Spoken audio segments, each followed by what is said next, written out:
ఎలక్షన్స్లోకి వచ్చిన తర్వాత ఎలక్షన్స్లో తిరగడం కావచ్చు, పొలిటీషియన్ అయిన తర్వాత అంటే మినిస్టర్ అయిన తర్వాత కావచ్చు, ఆ లుక్స్లో చాలా చేంజెస్ వచ్చాయి. సో మీరు కథ అనుకున్నప్పుడు ఒకలా ఊహించుకుంటారు. అవును. సో ఎలా చెప్పండి, క్వశ్చన్ ఫినిష్.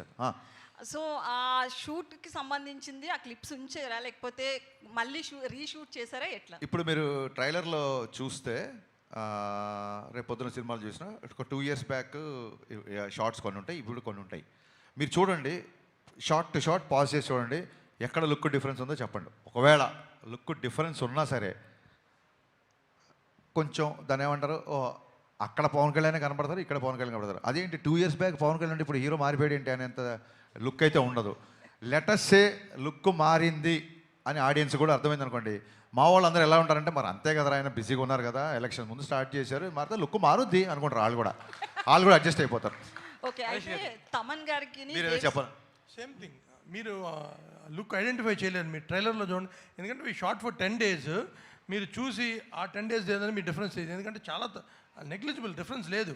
ఆయన అట్లాగే ట్రాన్స్ఫార్మ్ అయ్యి వచ్చారు మళ్ళీ షూట్కి. హరీష్ గారు, అయితే తమన్ గారికి దేవిశ్రీ ప్రసాద్ గారికి సంథింగ్ ఏదో ఇష్యూ ఉండి ప్రీ రిలీజ్కి రాలేదు, ఇట్లా చాలా టాక్ నడుస్తుంది కదా? లేదు, ఏ ఇష్యూ లేదు. కళాసుధ అవార్డ్స్ అదే రోజు ఉన్నాయి.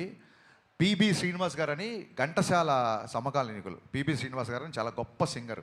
ఆయన గౌరవార్థం ఆయన అవార్డు దేవిశ్రీ ప్రసాద్ గారికి ఇస్తున్నారు. ఇలాగ ఉంది కాబట్టి అతను అవార్డు తీసుకుంటున్నాడు కాబట్టి ప్రీ రిలీజ్ ఈవెంట్కి రాలేదు. ఈ విషయం కళ్యాణ్ గారికి తెలిసి చాలా సంతోషించారు.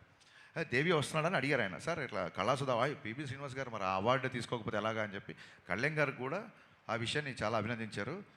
ఏమండి, ఈ విషయం 10 సార్లు 10 మంది మిత్రులు అందరూ అడుగుతున్నారు. ఇప్పుడు నేనేం ఫస్ట్ సినిమా తీసే వ్యక్తిని కాదు కదా, మీకు నా గురించి క్లియర్గా తెలుసు.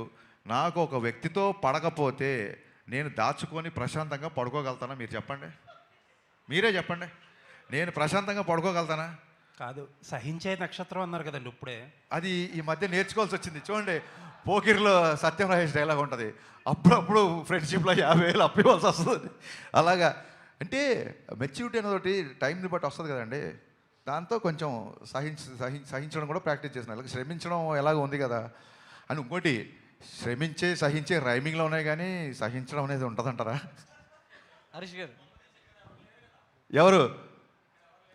ఎవరంటే మీరు మొహమాటం పెడుతున్నారు. మీ ఉద్దేశం ఏంటి చెప్పండి.